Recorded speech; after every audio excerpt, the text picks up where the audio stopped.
Kendra Williams rolled her wheelchair through Cedar Ridge High's hallways, 6 months into recovery from the car accident that had changed everything.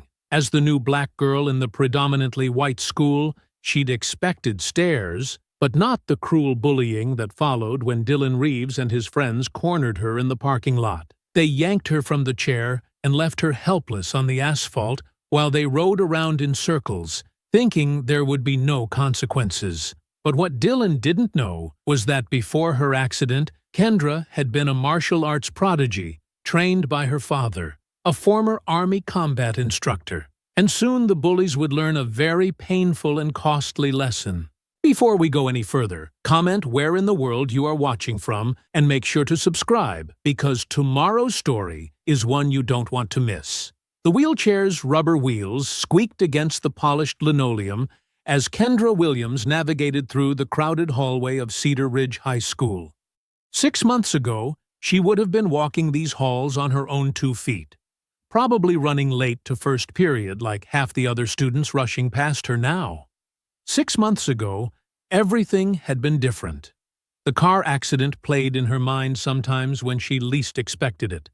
The screech of brakes, the moment of weightlessness, then nothing, until she woke up in the hospital with her parents' worried faces hovering over her. The doctors had explained about her spinal injury with careful clinical words that somehow made the reality easier and harder to accept at the same time. "Excuse me. Sorry," she murmured as a group of students blocked her path, too absorbed in their conversation to notice her trying to get through. They shuffled aside with distracted apologies, and Kendra continued toward her locker, taking in the social landscape of her new school. Cedar Ridge was different from her old school in Richmond.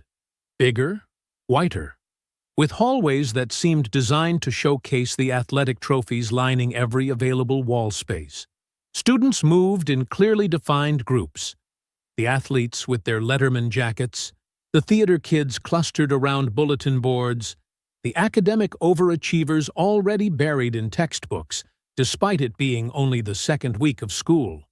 "That's her," she heard someone say behind her, not quite quietly enough. "The new girl in the wheelchair."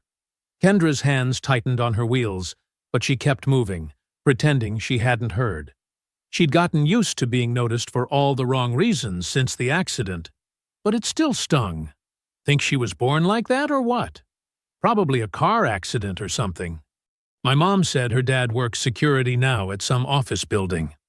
The voices belonged to 3 boys leaning against a row of lockers, and despite herself, Kendra glanced over. The tallest one had the easy confidence of someone who'd never doubted his place in the world.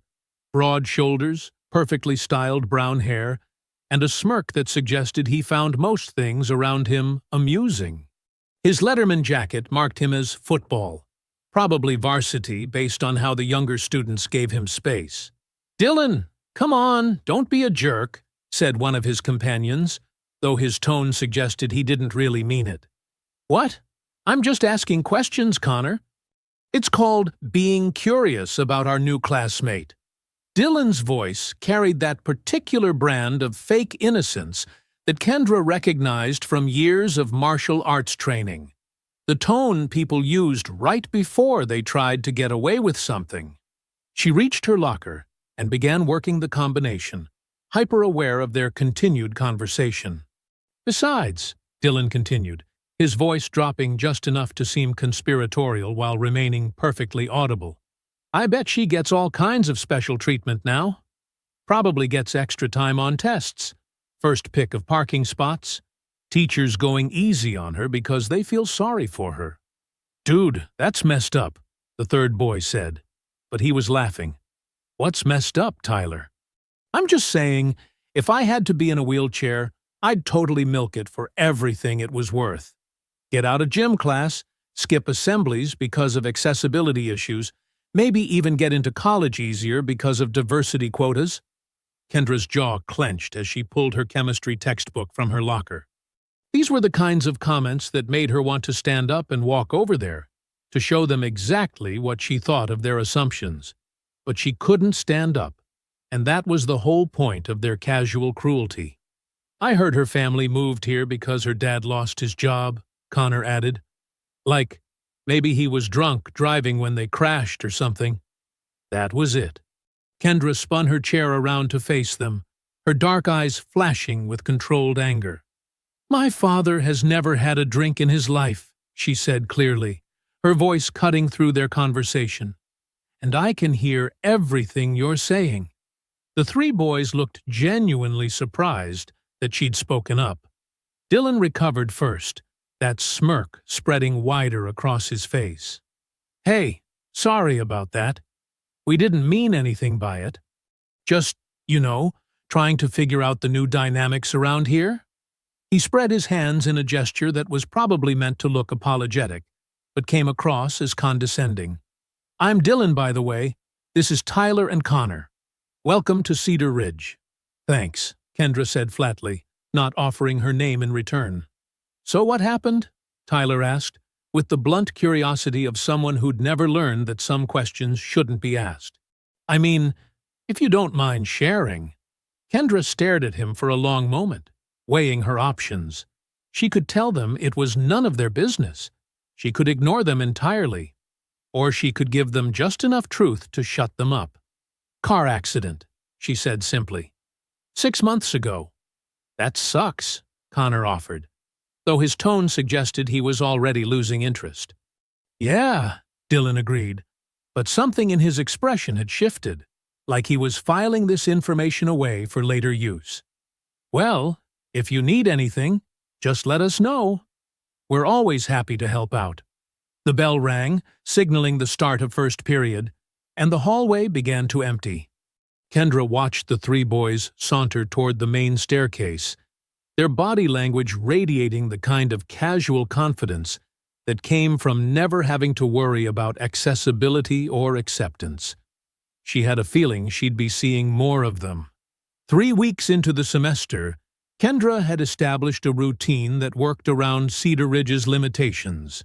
She arrived early to avoid the rush, took the long way to classes that had ramp access, and had memorized which bathrooms were actually wheelchair accessible versus the ones that technically met requirements but were practically useless.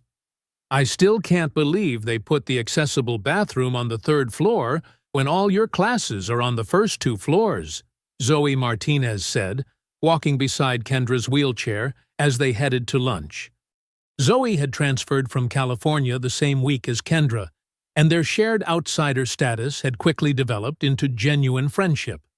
It's fine, Kendra replied, though they both knew it wasn't. I've gotten good at planning ahead. That's not the point.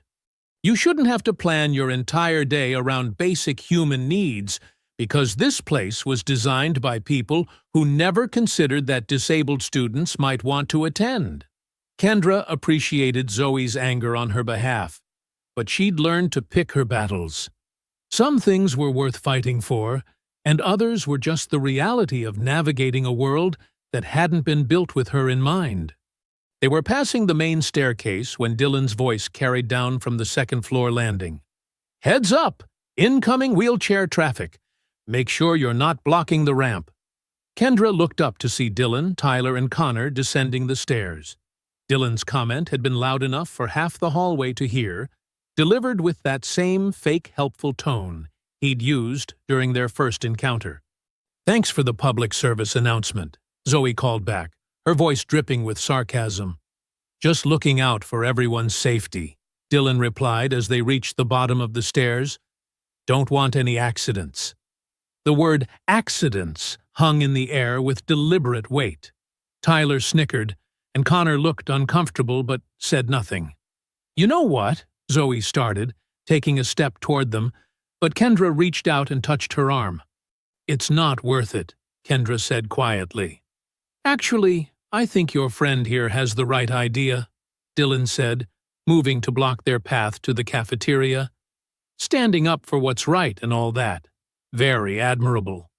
Move, Kendra said simply. Of course. Of course. Wouldn't want to be accused of discrimination or anything. Dylan stepped aside with exaggerated courtesy, but Tyler positioned himself directly in front of Kendra's wheelchair. Oops, sorry, didn't see you there, Tyler said with mock innocence as Kendra had to stop short. Probably should get one of those little flags they put on bicycles, Connor added, finally joining in. You know, for visibility. Kendra felt the familiar burn of controlled rage building in her chest. These weren't random acts of thoughtlessness. They were calculated moves designed to humiliate her while maintaining plausible deniability. If she complained, they could claim it was all just misunderstandings. "Tyler, move!" Zoe said, her voice sharp with warning. "What? I'm just standing here." Tyler spread his arms innocently. "It's a free country. I can stand wherever I want." "Not if you're deliberately blocking someone's path," Kendra said, her voice steady despite the anger simmering beneath the surface. "Deliberately? That's a pretty serious accusation. You got any proof of that?" The question was rhetorical, and they all knew it. In the absence of witnesses willing to speak up or adults paying attention, it was her word against theirs. And in the social hierarchy of Cedar Ridge High, her word didn't carry much weight. Tyler finally stepped aside, but not before drawing out the moment long enough to make his point. As they continued toward the cafeteria, Kendra could hear the three boys laughing behind them. "This is getting ridiculous," Zoe said once they were out of earshot. "You need to report them." "For what? Standing in a hallway?" "For harassment. For creating a hostile environment. For being absolute jerks." Kendra maneuvered through the cafeteria entrance, scanning for an accessible table. "And say what? That they're mean to me? That they make comments that hurt my feelings? That they're systematically targeting you because of your disability? Prove it." Zoe fell silent, because they both knew the truth. The boys were careful, always towing the line between outright bullying and behavior that could be explained away as teenage thoughtlessness. It was sophisticated cruelty, the kind that left no visible bruises and few witnesses willing to testify. That afternoon, Kendra sat in her family's converted garage, working through range-of-motion exercises with her mother. Nia Williams had transformed the space into a professional-grade physical therapy setup, complete with parallel bars, resistance bands, and floor mats. "Your flexibility is improving," Nia observed, as Kendra worked through a series of stretches designed to maintain muscle tone and prevent contractures. "How are you feeling about the standing exercises? Better? Stronger?" Kendra gritted her teeth as she pushed through a particularly challenging movement. "I want to increase the frequency." "Kendra, we've talked about this. Recovery isn't a race. Pushing too hard too fast can actually set you back." "I'm not pushing too hard. I'm pushing as hard as I need to." Nia studied her daughter's expression, recognizing the stubborn determination that had gotten Kendra through months of grueling rehabilitation. "Is something happening at school?" Kendra hesitated. Her parents had enough to worry about without adding teenage drama to their list of concerns. Just the usual stuff. New school, new people. The usual stuff doesn't usually make you want to triple your physical therapy sessions. Before Kendra could respond, the garage door opened and Marcus Williams entered, still wearing his security uniform from work. He assessed the scene with the trained eye of someone who'd spent years reading body language and tension levels. "How's our patient today?" he asked, but his tone suggested he'd already picked up on the undercurrents of frustration in the room. "Determined," Nia replied. "Maybe too determined." Marcus knelt beside Kendra's mat, his presence immediately grounding. "You want to tell me what's really going on?" Kendra looked between her parents, her mother's concerned professionalism, her father's patient strength, and felt the weight of their love and protection. They'd already sacrificed so much for her recovery, relocating to a new city, adjusting their careers, restructuring their entire lives around her needs. "Just some kids at school," she said finally. "Nothing I can't handle." Marcus nodded slowly. "You know, Handling something doesn't always mean handling it alone. I know, but some fights are mine to fight, and some fights are worth fighting smart instead of hard. Kendra met her father's eyes, understanding passing between them. Marcus had taught her that strength came in many forms, and sometimes the strongest thing you could do was wait for the right moment to act. "Can we work on the standing exercises?" she asked. Marcus smiled. "Let's see what you've got." By November, the harassment had escalated from inconvenient encounters to deliberate targeting. Dylan's group had developed a routine of accidentally blocking accessible pathways, making loud comments about disability benefits within earshot, and timing their movements to create maximum inconvenience for Kendra's daily navigation. The breaking point came on a gray Tuesday afternoon, as Kendra and Zoe made their way to the student parking lot after school. Kendra had been looking forward to getting home. Her physical therapy session that morning had gone particularly well, and she was eager to continue working with her father on the strengthening exercises that were slowly rebuilding her core stability. "I swear, if Mr. Peterson assigns another group project, I'm going to lose it," Zoe was saying as they approached Zoe's car. "Like, I get that collaboration is important, but when half the class treats it as an excuse to do nothing, while the other half does all the work—" "Zoe," Kendra interrupted, her voice tense. She'd spotted Dylan, Tyler, and Connor lounging against a nearby pickup truck, watching their approach with the predatory interest of cats spotting a wounded bird. Zoe followed her gaze and immediately understood. Maybe we should go back inside, wait for them to leave. "No," Kendra's jaw set with determination. "I'm not hiding from them anymore." They continued toward the car, but as Kendra began transferring from her wheelchair to the passenger seat, a process that required her to slide from the chair onto the car seat while Zoe folded Kendra's wheelchair, Dylan's voice cut across the parking lot. "Hey, look at that! Daily gymnastics show." Tyler laughed. "Better than cable TV?" Kendra tried to ignore them, focusing on the transfer process, but their commentary continued. "Wonder if she gets extra credit for degree of difficulty," Connor added, his confidence growing with his friend's approval. "Shut up!" Zoe snapped, positioning herself between Kendra and the boys while still helping with the wheelchair. "Whoa! Hostile much?" Dylan said, pushing off from the truck. "We're just appreciating the performance." That's when Kendra realized they weren't just talking anymore, they were walking over.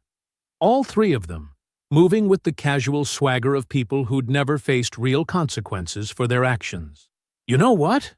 Dylan said, arriving at the car just as Zoe was folding Kendra's wheelchair. "I've always wondered what it's like to ride in one of those things." "Don't even think about it," Zoe warned, but Dylan was already reaching for the wheelchair handles. "Come on, just for a second.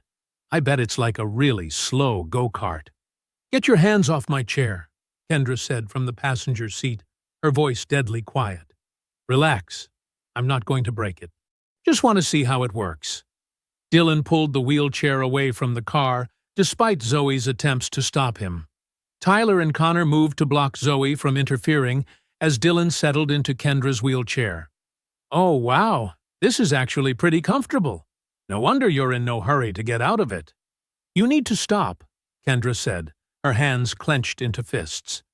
From her position in the car, she was completely helpless to intervene physically. "Stop what? I'm just testing out the equipment, making sure it's safe for public use." Dylan began wheeling around the parking lot in wide circles, Tyler and Connor jogging alongside him like an entourage. "This is actually pretty fun," Dylan called out. "Tyler, you've got to try this." "Dylan, give it back," Zoe demanded, but Tyler stepped in front of her. "He's just having a little fun." "Don't be such a buzzkill." The scene was attracting attention from other students loading into their cars, but instead of intervening, they pulled out their phones to record. Some were laughing, treating it like entertainment. Others looked uncomfortable, but made no move to help. Kendra watched in helpless rage as Dylan performed wheelies in her chair, whooping with delight each time he managed to lift the front wheels off the ground. The sight of him treating her mobility device like a toy, while she sat trapped in the car unable to do anything about it, was more humiliating than any of their previous harassment. "Look, I'm doing tricks," Dylan announced, attempting to spin the wheelchair in a tight circle. The chair tilted dangerously, nearly toppling before he caught his balance. "You're going to break it!" Kendra shouted, her composure finally cracking. "What? This thing's built like a tank.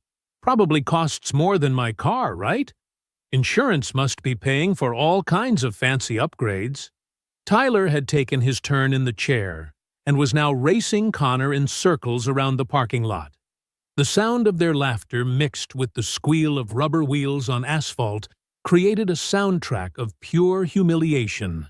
"Please," Kendra said, hating the word as soon as it left her mouth but desperate to get her chair back. "I need it to get around." "Course you do," Dylan said, finally climbing out of the wheelchair. But instead of returning it, he left it sitting 20 feet away from the car. "There you go. Good as new." "Bring it here," Zoe demanded. "What? You can't walk 20 feet? Oh, wait." Dylan's smirk widened. "I guess you can't." They walked away laughing, leaving Kendra stranded in the passenger seat and Zoe standing helplessly beside the car. Other students who had witnessed the entire scene quickly dispersed, clearly wanting to avoid any association with what had happened. Zoe retrieved Kendra's wheelchair, her hands shaking with anger as she checked it for damage. "Those absolute jerks. We're reporting this. Right now." "To who?" Kendra asked bitterly. "The administration that's been ignoring everything else they've done?" "To someone. Anyone. This can't be legal." But as they drove home in silence, both girls knew the truth. Without adult witnesses or clear evidence of intent to harm, it would be treated as teenage horseplay gone too far.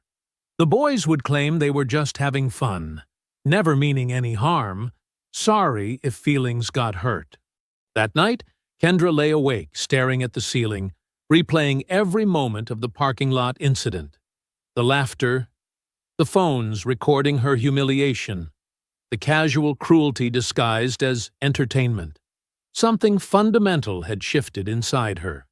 The careful patience she'd maintained, the strategic silence, the hope that things would improve on their own, all of it burned away by the image of Dylan treating her wheelchair like an amusement park ride. She thought about her father's words about fighting smart instead of hard. Maybe it was time to do both. The next morning, Kendra sat across from Vice Principal Johnson in his cramped office, watching him shuffle through papers with the distracted air of someone who had already decided how this conversation would end. "So, you're saying these boys took your wheelchair and rode around in it?" Johnson asked, not looking up from his notes. "Yes, for several minutes, while other students filmed it." "And this happened in the parking lot, after school hours?" "Technically after school, but still on school property." Johnson finally looked at her, his expression suggesting mild annoyance at having to deal with teenage drama. "Miss Williams, I understand that adjusting to a new school can be challenging, especially given your circumstances. But what you're describing sounds like typical teenage behavior that got a little out of hand." "Typical teenage behavior?"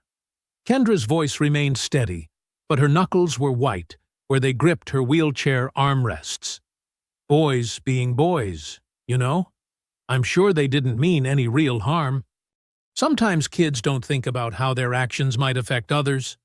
They deliberately took my mobility device and used it as entertainment while I was unable to stop them. I understand you're upset, but without any adults witnessing this alleged incident, it becomes a matter of he said, she said. And frankly, taking someone's wheelchair for a few minutes hardly constitutes harassment." Kendra stared at him, processing the casual dismissal of what had been one of the most humiliating experiences of her life. What if they had taken someone's glasses and thrown them around? Or grabbed someone's hearing aid? That's different. How? Johnson's uncomfortable silence stretched long enough to answer her question. Different, because those things happen to normal students. And this happened to the disabled girl who should probably just be grateful she was allowed to attend Cedar Ridge at all. "I'll have a word with the boys," he said finally. "Make sure they understand that pranks can sometimes go too far." "A word?" "Yes. I think that should clear things up nicely." Meanwhile, 3 hallways away, Dylan leaned against his locker while Tyler and Connor recounted the previous day's events to a growing crowd of listeners. "You should have seen her face," Tyler was saying. "Like she couldn't believe we were actually doing it." "The best part was when Dylan started doing wheelies," Connor added. "I thought she was going to cry." Dylan basked in the attention, but something nagged at him about the look in Kendra's eyes during the parking lot incident. Not the helpless anger he'd expected, but something colder, more calculating. "Think she'll report us?" Connor asked, a note of worry creeping into his voice. "To who? Johnson?" Dylan scoffed. "My dad plays golf with the superintendent. Besides, it's not like we actually hurt her or anything. We were just messing around. Still, maybe we should cool it for a while," Tyler suggested. "Cool it? We're just getting started. You see how easy it is to get under her skin? Besides, what's she going to do about it? Chase us down?" The group laughed, but Dylan noticed a few students on the edge of the crowd looking uncomfortable. Good. Let them squirm. It reminded everyone where the power really lay in this school. That afternoon, Kendra arrived home to find both her parents waiting in the living room, their expressions grim. "How did the meeting with the vice principal go?" Naya asked. "About as well as expected." Kendra transferred from her wheelchair to the couch, noting how her parents exchanged a look that contained entire conversations. "What did he say?" Marcus asked. "That boys will be boys. That it was just teenage behavior that got out of hand. That he'd have a word with them." "A word," Naya repeated, her voice flat with disbelief. "That's it?" Kendra nodded, watching her father's jaw clench with controlled anger. Marcus Williams had spent his military career protecting people who couldn't protect themselves, and the concept of authorities failing in that duty was physically painful for him to accept. "This is unacceptable," he said finally. "We're going over Johnson's head." "To who?" He made it clear that without adult witnesses, it's my word against theirs, and their word apparently carries more weight. "Then we document everything," Naya said, slipping into problem-solving mode. "Every incident, every interaction. We build a pattern that can't be dismissed. Mom, they're not stupid. They know exactly how far they can push without crossing any official lines." "Then maybe it's time to consider other options," Marcus said quietly. "Like what? Transferring again? Running away every time someone makes my life difficult?" "Like fighting back." The words hung in the air between them. Naya shot her husband a warning look, but Marcus continued. "I'm not talking about violence. I'm talking about refusing to be a victim. About making them understand that actions have consequences, even when the system fails to enforce them." "Marcus," Naya warned. "What? She has every right to defend herself. We've been training her to regain her strength. Maybe it's time she remembered what that strength is for." Kendra looked between her parents, seeing the fundamental divide in their approaches. Her mother wanted to work within the system, to document and report and hope that eventually justice would prevail. Her father understood that sometimes the system was the problem, and justice had to be taken rather than given. "I need to think," Kendra said finally. That night, she lay in bed replaying the vice principal's dismissive tone, the boys' laughter echoing in the parking lot, the phones recording her humiliation for social media entertainment. But mixed with the anger was something else, a cold, focused determination that reminded her of the mindset she'd cultivated during years of martial arts training. Her father was right about one thing. She'd been thinking like a victim, hoping for rescue that wasn't coming. Maybe it was time to start thinking like a fighter again. The change in Kendra's training regimen was subtle, but significant. Where before she had approached her physical therapy with determined hope, now she attacked each exercise with focused intensity that bordered on fierce. "Easy," Naya cautioned, as Kendra pushed through her third set of core strengthening exercises that morning. "Your muscles need time to rebuild. You can't force progress."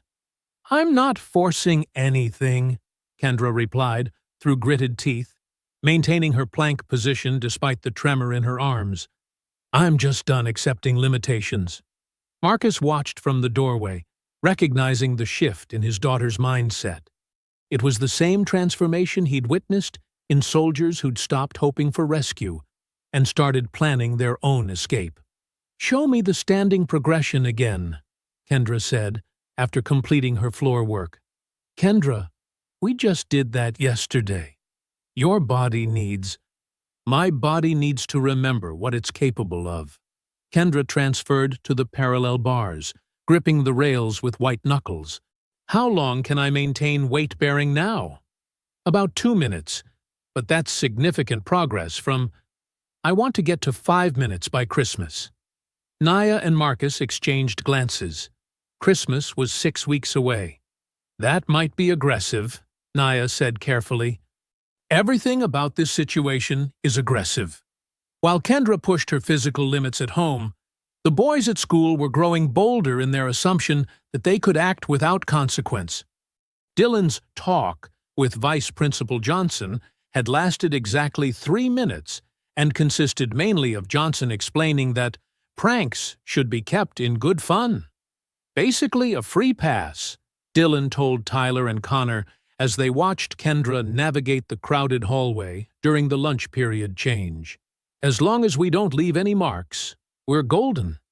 They had developed a new game over the past 2 weeks: strategic positioning. One of them would plant themselves directly in Kendra's path at bottleneck points in the hallway, forcing her to ask them to move or find another route. When she asked politely, they'd comply with exaggerated courtesy. When she tried alternate routes, they'd follow and repeat the process. "It's like herding sheep," Tyler had observed with satisfaction. Today, Connor decided to escalate.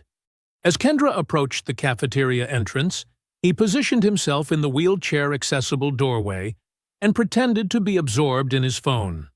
"Excuse me," Kendra said. Connor looked up with feigned surprise. "Oh, sorry. Didn't see you there." He stepped aside, but only far enough that Kendra had to squeeze through the gap between him and the doorframe. As she passed, he mumbled just loud enough for her to hear. "Maybe should get one of those backup beepers." Kendra stopped her wheelchair and turned to face him. "What did you say?" "Nothing. Just thinking out loud about traffic safety." The cafeteria fell unusually quiet, as other students sensed confrontation brewing. Kendra studied Connor's face, noting the smug satisfaction barely concealed behind his innocent expression. "You know what I think?" she said, her voice carrying clearly through the sudden silence. "I think you're a coward who only feels big when he's picking on someone he thinks can't fight back." Connor's face flushed red. "What did you call me?" "You heard me." Dylan and Tyler materialized at Connor's sides, the pack instinct kicking in at the first sign of their member being challenged. "Problem here?" Dylan asked, though his tone suggested he was hoping for one. "No problem," Kendra replied calmly, "just making an observation about people who mistake cruelty for courage." "Careful," Tyler said, stepping closer to her wheelchair. "You're starting to sound ungrateful for all the help we've been giving you around here." "Help?" Kendra's laugh was sharp with disbelief. "Is that what you call it?" "We've been nothing but accommodating," Dylan said, "making sure you have clear paths, looking out for your safety, even testing your equipment to make sure it's working properly." The cafeteria audience was growing, students drawn by the unusual sight of someone directly confronting the popular athletes. Some had phones out, ready to capture whatever happened next. "You're right," Kendra said, surprising everyone with her sudden agreement.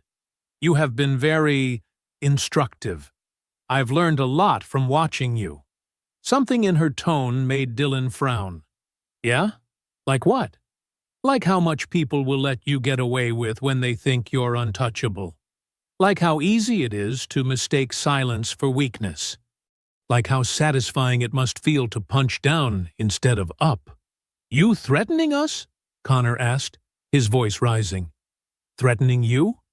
Kendra tilted her head, as if considering the possibility. "What could I possibly do to threaten you? I'm just a girl in a wheelchair, right?" The question hung in the air with more weight than its words should have carried. Dylan felt an uncomfortable prickle of unease, though he couldn't pinpoint why. "That's right," he said finally. "So maybe remember that next time you want to run your mouth." Kendra smiled, and something about that smile made all three boys take an unconscious step backward. "I'll remember everything," she said softly. "Every word, every action, every consequence." Memory is funny that way. It has a habit of coming back when you least expect it. She wheeled away toward an empty table, leaving the three boys standing in the doorway, with the unsettling feeling that they'd just lost an exchange they should have won easily. "What was that about?" Tyler muttered. Dylan shook his head, but the unease lingered. For the first time since this had all started, he wondered if they might be underestimating exactly who they were dealing with. 3 days after the cafeteria confrontation, Miss Rodriguez noticed the pattern during her 5th period English class. She'd been teaching for 12 years and had developed an eye for the subtle dynamics that adults often missed. The way certain students positioned themselves to intimidate others, the careful timing of disruptions, the psychological warfare that teenagers waged with surgical precision. Today, she watched Tyler deliberately knock his textbook off his desk, just as Kendra was wheeling past to turn in her assignment. The book landed squarely in her path, forcing her to stop and maneuver around it, while Tyler made a show of slowly retrieving it. "Sorry about that," Tyler said with mock sincerity. "These things just have a mind of their own." Dylan and Connor snickered from their seats nearby, and Miss Rodriguez felt her jaw tighten. She'd witnessed similar incidents over the past month. Always small, always plausibly accidental, always targeting the same student. After class, she approached Kendra as the other students filed out. "Can I speak with you for a moment?" Kendra paused, wariness flickering across her features. "Is there a problem with my essay?" "No. Your work is excellent, as always. I wanted to ask if everything is going well for you here at Cedar Ridge." The careful neutrality of Kendra's expression told Ms. Rodriguez everything she needed to know. "It's fine. Just the usual adjustment period." The usual adjustment period doesn't typically involve students deliberately creating obstacles in your path. Kendra's hands stilled on her wheelchair wheels. "I'm sorry?" "I've been watching, Kendra. The book incidents, the strategic positioning, the comments, just loud enough to hear. This isn't normal teenage behavior." For a moment, hope flickered in Kendra's eyes before being quickly suppressed. Even if that were true, what could you do about it? Ms. Rodriguez recognized the defeat in that question, the voice of someone who'd already tried official channels and found them wanting. "I could document what I've observed, file a formal complaint. And then what? They get another talking to about keeping pranks in good fun?" The bitterness in Kendra's voice confirmed Ms. Rodriguez's suspicions about how previous reports had been handled. Maybe. But at least there would be an adult witness on record. Kendra considered this, weighing the potential benefits against the almost certain escalation that would follow. What if it makes things worse? What if doing nothing makes things worse? Before Kendra could respond, the classroom door opened and Vice Principal Johnson appeared, his expression already conveying irritation. "Ms. Rodriguez, I need to speak with you about the incident you talked to me about regarding some boys in your class." Ms. Rodriguez's stomach dropped. She hadn't submitted any report yet. She'd only been considering it. but her pause in responding gave Johnson the opening he needed. "I think there might be some misunderstanding about normal student interactions," he continued, glancing meaningfully at Kendra. "Sometimes what appears to be targeted behavior is really just teenage clumsiness." "Teenage clumsiness that only affects one student?" Ms. Rodriguez asked. "Miss Williams, would you give us some privacy?" Johnson's tone made it clear this wasn't a request. Kendra left reluctantly, but not before catching Ms. Rodriguez's eye with a look that said she'd been through this before. As soon as the door closed, Johnson's demeanor shifted to barely controlled frustration. "Maria, I need you to be very careful about the allegations you're considering. These are good kids from prominent families. Accusations of harassment could seriously damage their futures. What about Kendra's future? What about her right to attend school without being systematically tormented?" Systematically tormented? That's a bit dramatic, don't you think? We're talking about typical teenage social dynamics. I'm talking about deliberate, repeated targeting of a disabled student. Johnson's expression hardened. "And I'm talking about 3 young men with bright futures who don't deserve to have their reputations destroyed by overreaction to normal adolescent behavior." Ms. Rodriguez felt the familiar weight of institutional pressure, the subtle message that her job security might depend on her willingness to look the other way. "So, I should just ignore what I'm seeing?" "I'm suggesting you consider whether what you think you're seeing is actually what's happening. Sometimes our desire to protect can make us see problems where none exist." Later that evening, Kendra pushed herself harder than ever during her training session with her father.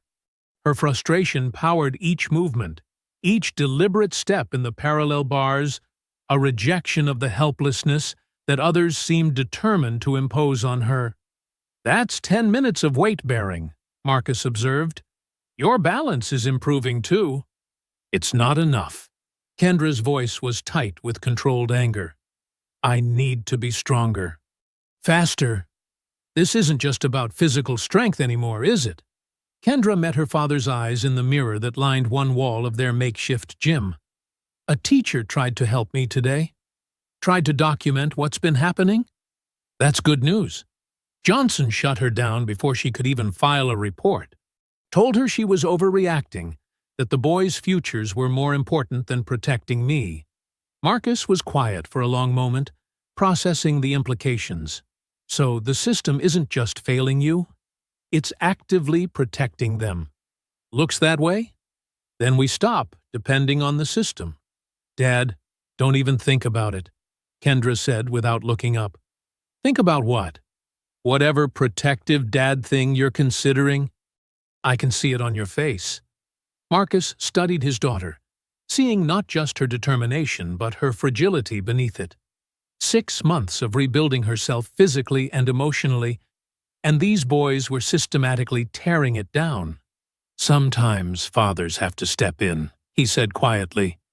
"Not this time. Kendra, these boys need to understand that their actions have consequences. And since the school won't provide those consequences—" "You will?" Kendra turned to face him, her expression mixing gratitude with frustration. "Dad, I love you for wanting to protect me, but this is something I have to handle myself." "Why? Because you're trying to prove you're independent?" "Because if you fight my battles for me, I'll never learn to fight them myself." Naya joined them in the kitchen, sensing the tension. "What are we talking about?" "Marcus is considering a direct approach to our problem," Kendra said. "A conversation," Marcus clarified, "with the boys and their parents, making it clear that this harassment stops now." "And what happens after that conversation?" Naya asked, her therapist training kicking in. "When they realize Kendra tattled to her daddy?" "They'll escalate," Kendra said simply. "They'll make my life 10 times worse, and they'll be more careful to avoid adult witnesses." Marcus felt the familiar frustration of a protector whose hands were tied. "So, I'm supposed to just watch them torment you? You're supposed to trust that you raised me to handle this. You're 17 years old. I'm 17 years old, and I've been through more than most adults. I survived a car accident that could have killed me. I've rebuilt my entire life from scratch. I think I can handle 3 insecure teenage boys." Despite her words, Marcus could see the cost of this ongoing battle in the tension around her eyes, the way she held her shoulders. The boys weren't just harassing her. They were wearing her down, day by day. That afternoon, while Kendra was in her last class, Marcus found himself sitting in his truck in the Cedar Ridge parking lot. He'd been planning to wait for Kendra as usual, but seeing Dylan, Tyler, and Connor walking toward their cars gave him an opportunity he couldn't ignore. He got out of the truck and approached them, his military bearing immediately commanding their attention. "You boys are Dylan Reeves, Tyler Brooks, and Connor Walsh," he said. It wasn't a question. The 3 boys exchanged glances, suddenly looking much younger and less confident. "Yes, sir," Dylan replied cautiously. "I'm Marcus Williams, Kendra's father." The color drained from Connor's face. Tyler shifted uncomfortably. Dylan tried to maintain his composure, but failed to hide the nervousness in his eyes. "I want to be very clear about something," Marcus continued, his voice calm but carrying the weight of absolute authority. "The harassment of my daughter stops now, today, permanently." "Sir, I think there might be some misunderstanding," Dylan started. "No misunderstanding." Marcus stepped closer, close enough that all 3 boys had to look up to meet his eyes. "I know exactly what you've been doing. The wheelchair incident, the comments, the deliberate obstruction in hallways. All of it. We were just—" Tyler began. "You were just what? Having fun? Boys being boys?" Marcus's voice carried a dangerous edge. "Let me explain something to you. My daughter is stronger than all 3 of you combined. She's rebuilding herself from a trauma that would have broken lesser people. And you think that makes her a target for your entertainment?" The boys stood frozen, suddenly understanding that this wasn't the kind of adult who could be charmed or manipulated. "Here's what's going to happen," Marcus continued. "You're going to leave my daughter alone. Completely. No more pranks, no more comments, no more deliberate interference with her daily life. You're going to treat her with the respect she deserves." "And if we don't?" Dylan asked, trying to salvage some defiance. Marcus smiled, but there was nothing friendly about it. "Then you'll discover that Kendra inherited more than just my determination. And you really don't want to find out what that means." That evening, Dylan paced around his bedroom while Tyler and Connor sat on his bed, all 3 of them still processing the parking lot encounter with Marcus Williams. "Can you believe that guy?" Dylan said, his initial shock giving way to indignation. "Coming at us like some kind of tough guy military wannabe." "He was pretty intense," Connor admitted, unconsciously rubbing his arms where goosebumps had formed during the confrontation. "So what? He's intense. Big deal. What's he actually going to do? Beat up 3 high school students?" Dylan's voice grew louder with each word. "He'd be arrested before he made it off school property." Tyler nodded slowly, his confidence returning. "Yeah, and my dad's a lawyer. One phone call and that guy would be facing assault charges just for threatening us." "Exactly." Dylan stopped pacing and turned to face his friends. "He's all bark and no bite. Has to be. Adults can't just go around intimidating kids, no matter how tough they think they are." Connor shifted uncomfortably. "I don't know, guys. Maybe we should just lay off for a while. I mean, what's the point of messing with her anymore anyway?" "The point," Dylan said, his voice taking on an edge that made Connor flinch, "is that nobody threatens me. Not some security guard playing soldier, and definitely not his crippled daughter." "Dylan," Tyler started. "No, listen.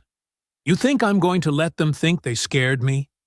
Let word get around school that Kendra Williams's daddy made Dylan Reeves back down? He shook his head emphatically. Not happening. Tyler leaned forward, catching Dylan's energy. So, what are you thinking? I'm thinking it's time to stop playing games. No more subtle stuff. No more careful pranks that can be explained away. I want to send a message that Daddy's little intimidation speech didn't work. Connor looked between his two friends, recognizing the dangerous gleam in Dylan's eyes. What kind of message? The kind that puts Princess in her place once and for all. Shows everyone at school who really runs things around here. Meanwhile, at the Williams house, Marcus sat across from Kendra at the dinner table, the weight of his afternoon decision heavy between them. You talked to them, didn't you? Kendra said, not looking up from her plate. Marcus sighed. How did you know? Because Tyler looked like he'd seen a ghost during chemistry class, and Connor wouldn't even make eye contact. Dylan just stared at me with this weird expression I couldn't read. I had to do something, Kendra. Watching them torment you day after day. Dad, I asked you not to interfere, and I tried to respect that. But there's only so much a father can take. Naya set down her fork. What exactly did you say to them? I made it clear that the harassment needed to stop, that there would be consequences if it continued. Kendra finally looked up, her expression mixing frustration with understanding. Dad, you can't threaten teenagers. You know that, right? I didn't threaten anyone. I simply explained the situation. How did they react? Marcus hesitated. They seemed appropriately concerned, meaning they were scared in the moment, but are probably planning retaliation right now. The accuracy of her assessment hit Marcus like a physical blow. In his desire to protect his daughter, he might have made things exponentially worse. Back in Dylan's room, the planning session had taken on the intensity of a military briefing. Tyler had pulled up the school's online calendar on his phone, scanning for opportunities. Winter formal is next Friday, he said. Everyone's going to be there. Too public, Dylan replied. Too many adults around. We need something more private. What about the parking lot again? Connor suggested. After school, when most people have left? No, that's where her dad confronted us. Too obvious. Dylan stopped pacing, a slow smile spreading across his face. I've got a better idea. Tyler and Connor waited, recognizing the look that usually preceded Dylan's most elaborate schemes.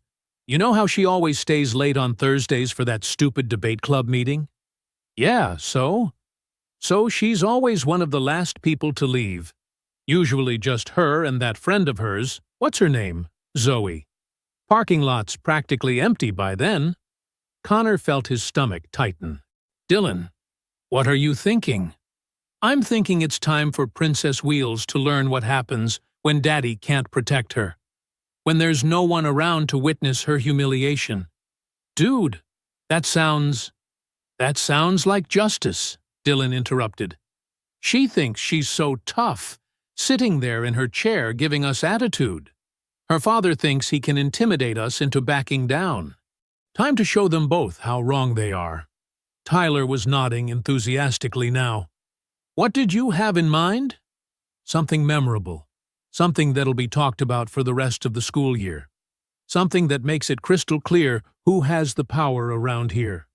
Connor looked between his two friends, recognizing that they'd crossed a line from casual cruelty into something much darker. Guys, I don't know about this. What if we get caught? We won't get caught, Dylan said with absolute certainty. And even if we did, what are they going to do? Expel the star linebacker and two of his best friends? My dad donates more money to this school than half the other parents combined.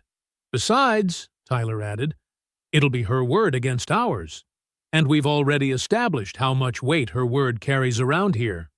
Dylan smiled, the expression cold and calculating. Thursday can't come fast enough. Thursday afternoon arrived with deceptive normalcy.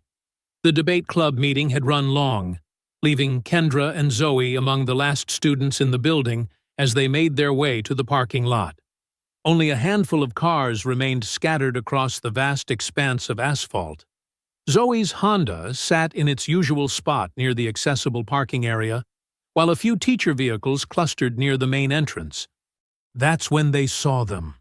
Dylan, Tyler, and Connor emerged from behind a large SUV, moving with the calculated precision of predators who had been lying in wait. Their casual positioning blocked the most direct route to Zoe's car, forcing Kendra to either confront them or take a long detour around the parking lot.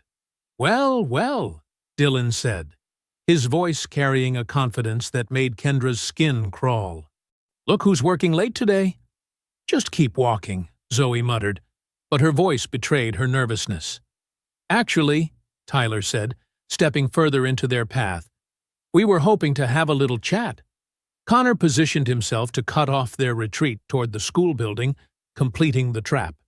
Unlike their previous encounters, there was no pretense of accidental interaction this time. This was deliberate, planned, and isolated. "Chat about what?" Kendra asked, her voice steady despite the adrenaline beginning to course through her system. "About respect," Dylan replied. "About boundaries. About what happens when people don't know their place." Zoe had her phone out, finger hovering over her emergency contacts. "We don't want any trouble." "Too late for that," Tyler said. "Trouble already found us when Daddy decided to play tough guy in the parking lot." Dylan stepped closer to Kendra's wheelchair. "Here's what's going to happen. You're going to get out of that chair right now, so we can have some fun with it again." "No." The simple word hung in the air with unexpected force. Dylan blinked, as if he hadn't heard correctly. "I said no. I don't think you understand the situation here," Tyler said, moving closer. "You don't get to say no. Get out of the chair," Dylan demanded, reaching for her arm. "Now." "Don't touch me," Kendra warned, her voice dropping to a dangerous quiet. But Dylan was beyond listening. Months of unchecked aggression and his father's confrontation had built to this moment. He grabbed Kendra's arm and yanked hard, pulling her forward out of the wheelchair. The force of it sent Kendra tumbling to the asphalt, her body hitting the ground with a sickening impact that echoed across the empty parking lot. Pain shot through her shoulder and hip where she struck the pavement, and for a moment she lay still, stunned by the violence of it. "There we go," Dylan said with satisfaction, settling into her wheelchair. "Much better." Zoe screamed, "You can't do that to her," and started forward, but Connor grabbed her arm. "Stay back and watch," Connor told her. "Maybe you'll learn something." Tyler was already pulling out his phone. "This is going to be epic. Princess on the ground where she belongs." Dylan began wheeling around in circles, laughing as he performed the same wheelies and tricks they'd done months ago. But this time was different. This time, Kendra was lying helpless on the cold asphalt, watching her mobility device being treated like a toy, while she was powerless to stop it. "Look at her," Tyler called out, pointing his phone camera at Kendra. "Not so tough now, are you?" "Please," Zoe pleaded, tears in her eyes. "She needs that chair." "She needs to learn her place," Dylan replied, executing another wheelie. "Both of you do." Kendra lay on the ground, feeling the cold asphalt against her cheek, tasting blood from where she'd bitten her tongue during the fall. The humiliation washed over her, but underneath it, something else was building. Not helplessness, not despair. Rage. Pure, focused, controlled rage that burned away every other emotion. Slowly, deliberately, Kendra placed her palms flat against the asphalt. The boys were too busy with their performance to notice as she pressed down, engaging her core muscles the way her father had taught her. She pushed herself up to a sitting position, the adrenaline coursing through her body, making her feel invincible. Tyler noticed first, his laughter dying in his throat. Dylan?" "What?" Dylan called back, still riding the wheelchair. "Look." Dylan turned to see Kendra slowly, carefully, rising to her feet. The movement was deliberate, controlled, her balance steady despite the pain in her shoulder. She stood up fully, brushing dirt from her hands, her dark eyes fixed on Dylan with an intensity that made him stop wheeling. The parking lot fell completely silent. "What the hell?" Connor whispered. "You've been faking it," Dylan accused, his voice cracking. "This whole time, you've been lying." Kendra took one step forward, then another, her movements careful but unmistakably real. "I haven't been faking anything," she said quietly. "I've been recovering." "Give me my chair back," she continued, her voice carrying a new authority that none of them had heard before. "Now." Dylan's face twisted with rage. "You don't deserve it. You've been playing victim when you could walk all along." "Last chance," Kendra said, taking another step forward. "Give it back, or face the consequences." Dylan laughed, but there was no humor in it. "Consequences? From you?" He jumped out of the wheelchair and shoved it away, sending it rolling across the parking lot. "Let's see how tough you are when we put you back on the ground." The three boys began to advance, and Kendra realized her moment of truth had finally arrived. The three boys formed a loose semicircle around Kendra, their initial shock giving way to calculating aggression. Dylan flexed his hands, Tyler cracked his knuckles, and Connor shifted his weight like a boxer preparing for a fight. "You think standing up makes you some kind of tough guy?" Dylan sneered, but his voice carried an edge of uncertainty. "You're still just a crippled girl who's been lying to everyone." Kendra said nothing, her breathing steady as she assessed the situation. Three opponents, all larger than her, all convinced of their physical superiority. The parking lot stretched empty around them, no witnesses except Zoe, who stood frozen with her phone clutched in trembling hands. "Dylan, maybe we should just—" Connor started, but Dylan cut him off with a sharp gesture.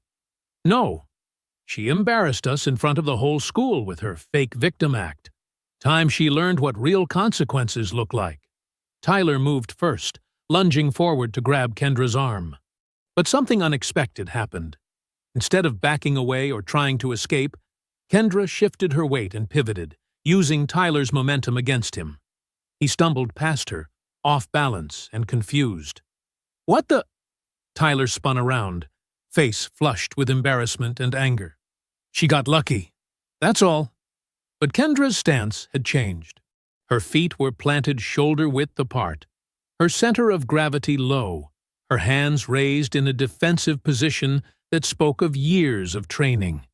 She looked less like a victim and more like someone who understood exactly what was about to happen. "Last warning," she said, her voice calm despite the tension crackling through the air. "Walk away now, and this ends here." Dylan laughed, but the sound was forced. "Walk away? From you?" "I don't think so." He nodded to Connor, who moved to flank Kendra from the left, while Tyler repositioned himself on the right. Classic pack tactics. Surround the target, overwhelm with numbers, rely on intimidation and superior size. Zoe found her voice at last.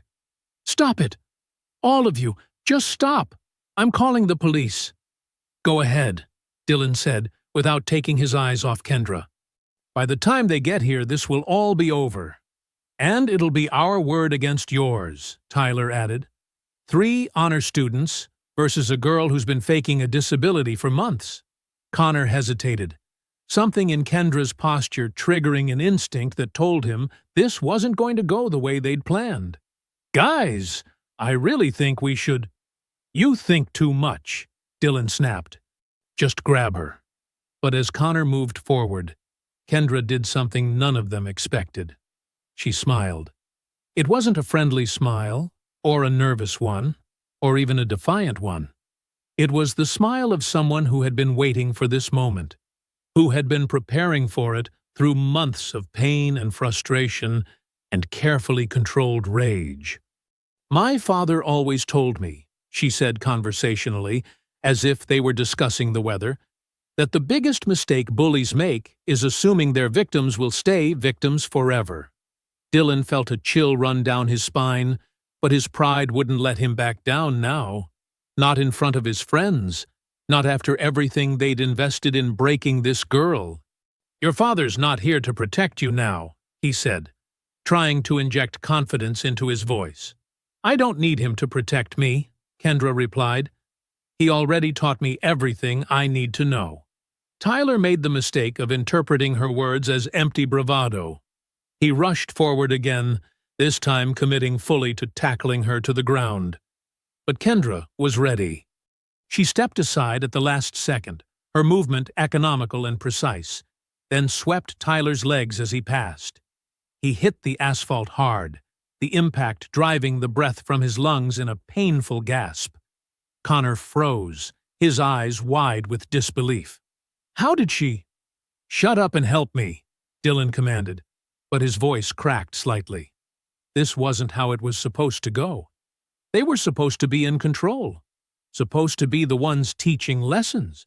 Zoe, meanwhile, had overcome her initial paralysis and was frantically working her phone. But instead of calling the police, she was recording, her hands steadying as she realized what she was witnessing. Dylan and Connor approached more cautiously now, having seen what happened to Tyler, who was still on the ground clutching his ribs and struggling to breathe. 2 against 1, Dylan said, trying to convince himself as much as Kendra. "Even if you know some karate moves, you can't take both of us." Kendra's stance shifted again, her weight distribution changing in ways that suggested she was far from finished. "You want to test that theory?" The challenge hung in the air between them, and for the first time since this confrontation began, Dylan felt a flicker of genuine fear. Not just fear of losing a fight, but fear of what that loss would mean for his reputation, his status, his carefully constructed identity as someone who was untouchable. "Connor," he said quietly, "when I say go, we both rush her at the same time." Connor nodded reluctantly, though every instinct was screaming at him to run. Kendra heard the whispered plan and felt the familiar calm that had always preceded her best martial arts performances. Her father's voice echoed in her memory. "When you're outnumbered, make them come to you. Control the engagement." She was ready. "Go!" Dylan shouted. He and Connor rushed forward simultaneously, their plan simple but effective. Overwhelm her with numbers and force. Dylan aimed high, going for her shoulders to bring her down, while Connor went low, trying to take out her legs. But Kendra had been preparing for exactly this scenario through months of training with her father. As they charged, she stepped back and pivoted left, using Dylan's momentum to redirect him past her, while simultaneously bringing her knee up into Connor's solar plexus as he dove low. Connor crumpled, gasping for air, while Dylan spun around in fury. "You little—" he started, but Kendra cut him off. "Is that all you've got?" she asked, her voice steady despite her elevated heart rate. 3 years of varsity football, and you can't handle one girl who's been in a wheelchair for 6 months? The taunt hit its mark. Dylan's face flushed red with humiliation and rage. He looked around at his friends. Tyler still on the ground holding his ribs, Connor doubled over, trying to breathe, and realized that everything he thought he knew about power dynamics was crumbling around him. "You think you're so smart," he snarled, circling her now like a predator looking for an opening. "You think your little martial arts moves make you tough?" "I think," Kendra replied, rotating to keep him in view, "that you've never faced someone who actually knows how to fight back." Dylan feinted left, then came in fast from the right, swinging wildly. But his movements were driven by emotion rather than technique, telegraphed and clumsy. Kendra ducked under his swing and drove her palm up into his nose, not hard enough to break it, but enough to bring tears to his eyes and make him stagger backward. "My turn," she said quietly. What followed was less a fight than a demonstration. Years of martial arts training, months of focused rehabilitation, and a lifetime of controlled anger came together in a series of movements that were as precise as they were devastating. Dylan rushed her again, and this time Kendra didn't just evade, she met his charge head-on. She grabbed his outstretched arm, used his momentum to spin him around, and swept his legs out from under him. He hit the asphalt hard, the impact jarring through his entire body. Tyler had managed to get back to his feet and made another attempt to help his friend, but Kendra was ready for him too. As he approached from behind, she pivoted and caught him with a controlled strike to his shoulder that sent him spinning sideways and back to the ground. "Stop!" Connor gasped from where he was still trying to catch his breath. "Just stop!" But Dylan wasn't finished. Pride and humiliation drove him to his feet one more time, blood trickling from his nose, his Letterman jacket torn and dirty. "This isn't over," he wheezed, wiping blood from his face. "You think you've won something? You think this changes anything?" "Actually," Kendra said, not even breathing hard, "I think it changes everything." Dylan looked around at the scene, his two friends on the ground, his own disheveled appearance, and Kendra standing calmly in the center of it all, completely in control. The realization hit him like a physical blow. They hadn't just lost a fight. They'd been dominated, humiliated, reduced to exactly the kind of helpless victims they'd tried to make her. "You were recording this, weren't you?" he suddenly demanded, whirling to face Zoe. Zoe held up her phone, her face pale but determined. "Every second of it. Delete it. Right now." "No. Delete it, or You'll what?" Kendra stepped between Dylan and Zoe, her stance making it clear that any threat to her friend would have to go through her first. "Haven't you embarrassed yourself enough for one day?" Dylan's hands clenched into fists, his face a mask of frustrated rage. But as he looked at Kendra, standing tall, unafraid, clearly capable of defending herself and others, something fundamental shifted in his expression. The easy confidence that had carried him through years of unopposed bullying was gone, replaced by the dawning realization that his victims might not always stay victims. That's when the voice cut across the parking lot.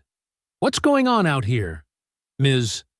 Rodriguez emerged from the school building, drawn by the sounds of the confrontation. She took in the scene with the trained eye of an educator who'd witnessed countless teenage conflicts. 3 boys in various states of dishevelment, 1 girl standing calmly beside an overturned wheelchair, and another girl holding a phone. "Everything's fine, Ms. Rodriguez," Dylan said quickly, trying to salvage some dignity from the situation. "Just a misunderstanding." But Ms. Rodriguez wasn't buying it. She'd seen Dylan's bloody nose, Tyler's pained expression as he held his ribs, Connor's labored breathing. This wasn't a misunderstanding. This was the aftermath of a fight. "Miss Williams," she said, addressing Kendra directly. "Are you all right?" "I'm fine," Kendra replied calmly. "Better than fine, actually." Ms. Rodriguez noticed something that made her do a double-take. "You're standing." "Yes, ma'am. I've been working on my recovery." The teacher's gaze moved to the 3 boys, then to Zoe's phone, then back to Kendra. The pieces were falling into place, and she didn't like the picture they formed. "Miss Martinez," she said to Zoe, "I trust you have documentation of whatever happened here?" Zoe nodded eagerly. "Yes, ma'am. Everything." Dylan's face went white as he realized the implications. Video evidence of 3 boys attacking a disabled girl, even one who could defend herself, wasn't going to be explained away as a misunderstanding.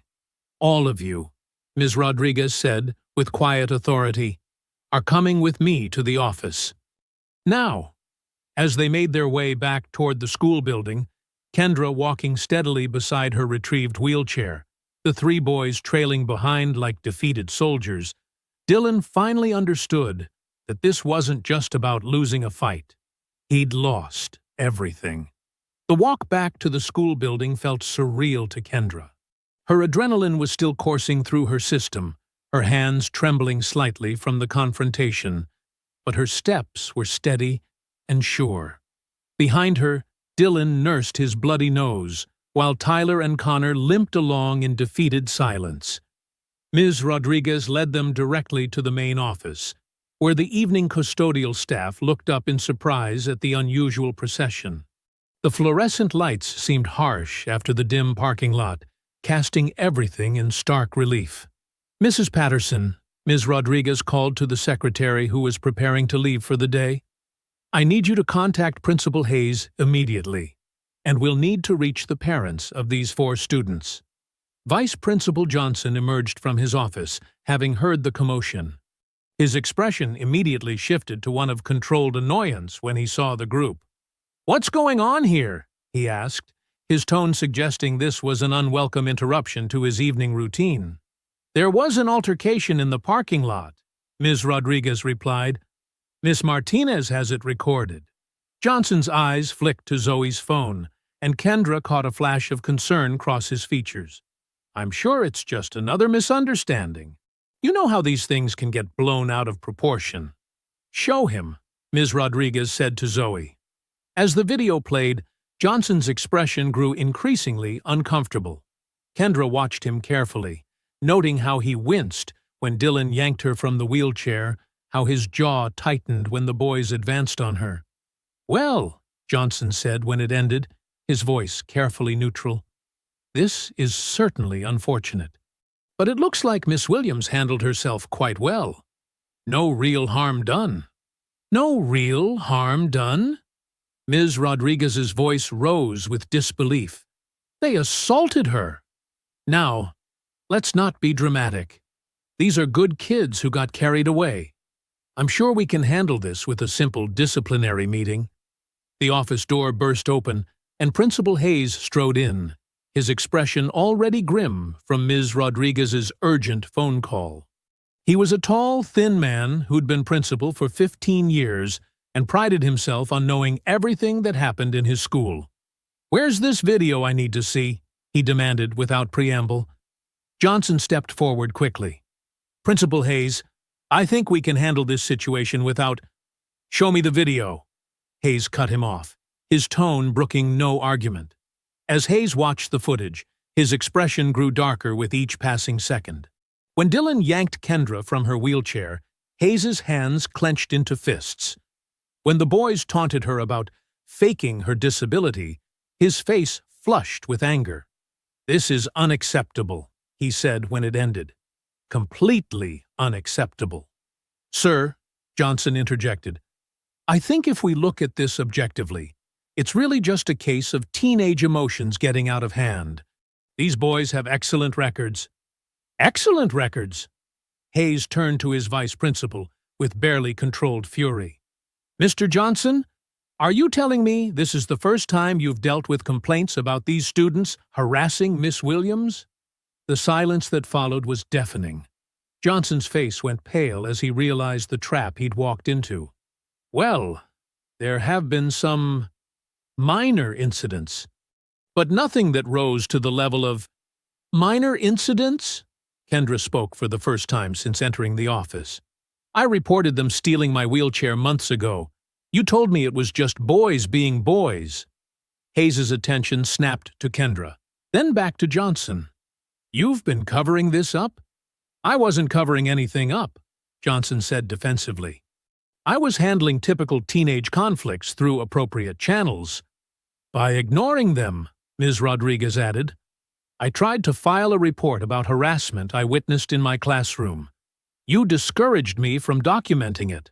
Hayes looked like he was having trouble processing what he was hearing. "How long has this been going on?" "Months," Kendra said quietly. "Since I started here. And it's been escalating because they knew nothing would happen to them." 20 minutes later, parents began arriving. Kendra's mother and father came first, Naya's professional composure cracking when she saw her daughter's torn jacket and scraped palms. "Are you hurt?" she asked, immediately checking Kendra for injuries. "I'm okay, Mom." "Really?" Marcus stood behind them, his expression unreadable as he took in the scene. His daughter standing tall and uninjured, 3 boys looking defeated, and 2 administrators clearly in conflict. "Mr. Williams," Principal Hayes said carefully, "I want to assure you that we're taking this situation very seriously. I'm also learning that there may have been systemic failures in how previous complaints were handled."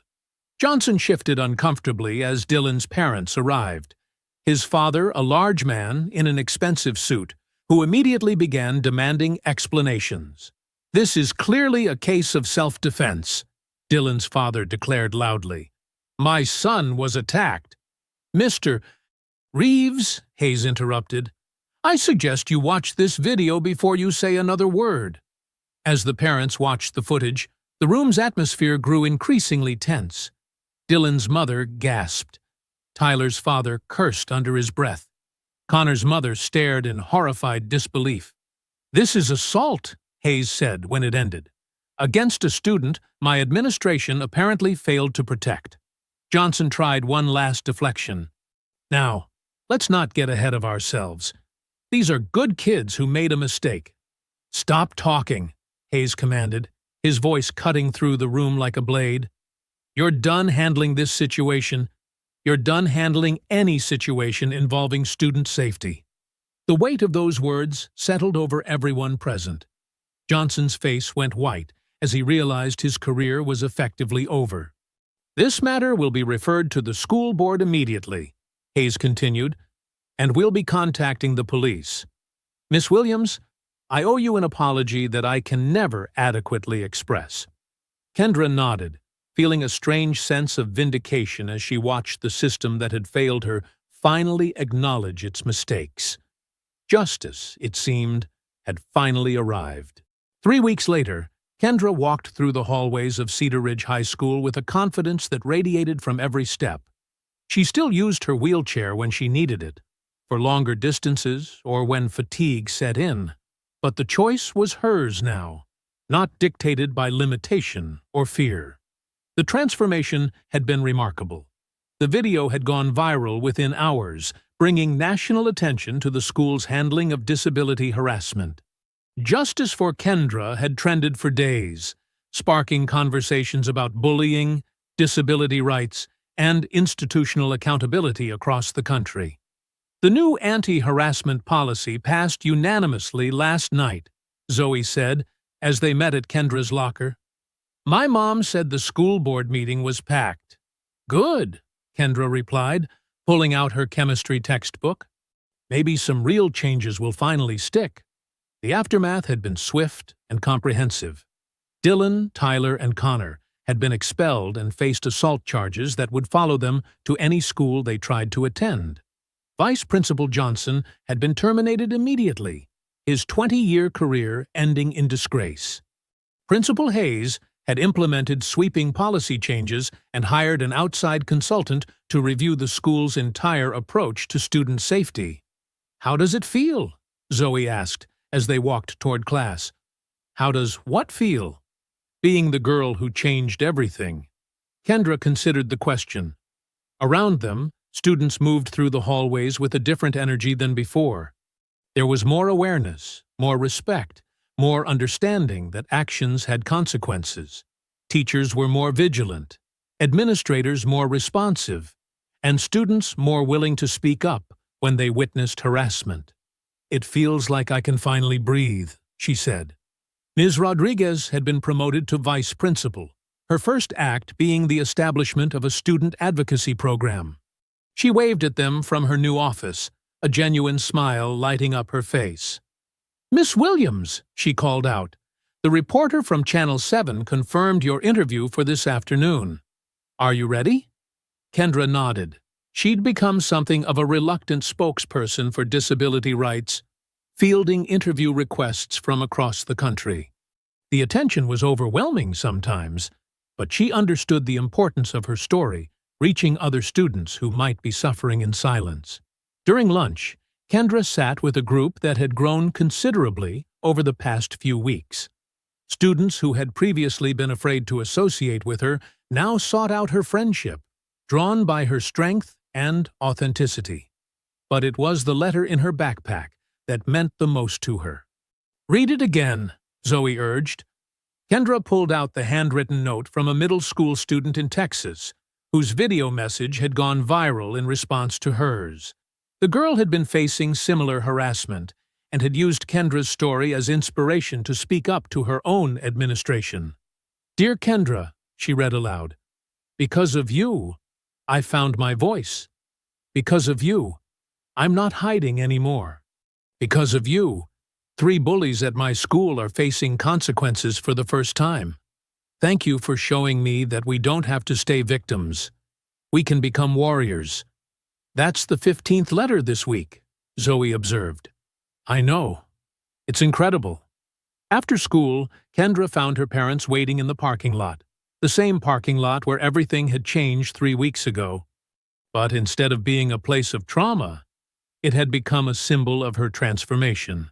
"How was the interview?" Marcus asked as she approached. "Good." The reporter asked tough questions, but fair ones. "Any word on the college scouts?" Naya inquired. Kendra's newfound fame had attracted attention from adaptive sports programs across the country. 3 universities had already reached out about martial arts scholarships, recognizing not just her physical abilities, but her character and determination. "Virginia Tech called this morning," Kendra said with a smile. "They want to fly me out for a campus visit." As they drove home, Kendra reflected on the journey that had brought her to this point. 6 months ago, she'd been broken. Physically, emotionally, spiritually. The accident had taken so much from her, and the bullying had threatened to take even more. But sitting here now, stronger than she'd ever been, surrounded by family who loved her and friends who respected her, she realized something profound. She hadn't just survived her challenges. She'd transformed them into purpose. "You know," she said, as they pulled into their driveway, "I used to think the accident was the worst thing that ever happened to me." "And now?" Marcus asked. "Now I think it was the thing that showed me who I really am." That evening, as Kendra worked through her physical therapy routine in the garage, she caught sight of herself in the mirror. She saw someone who had faced impossible odds and emerged victorious. Someone who had turned victimhood into advocacy, pain into purpose, silence into strength. She was Kendra Williams. She was a survivor, a fighter, and a voice for those who couldn't yet find their own.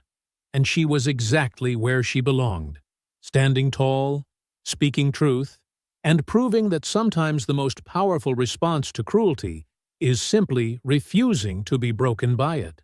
The girl who had once been defined by her wheelchair now defined herself by her unbreakable spirit. I hope you enjoyed that story. Please like the video and subscribe so that you do not miss out on the next one. In the meantime, I have handpicked 2 stories for you that I think you will enjoy. Have a great day.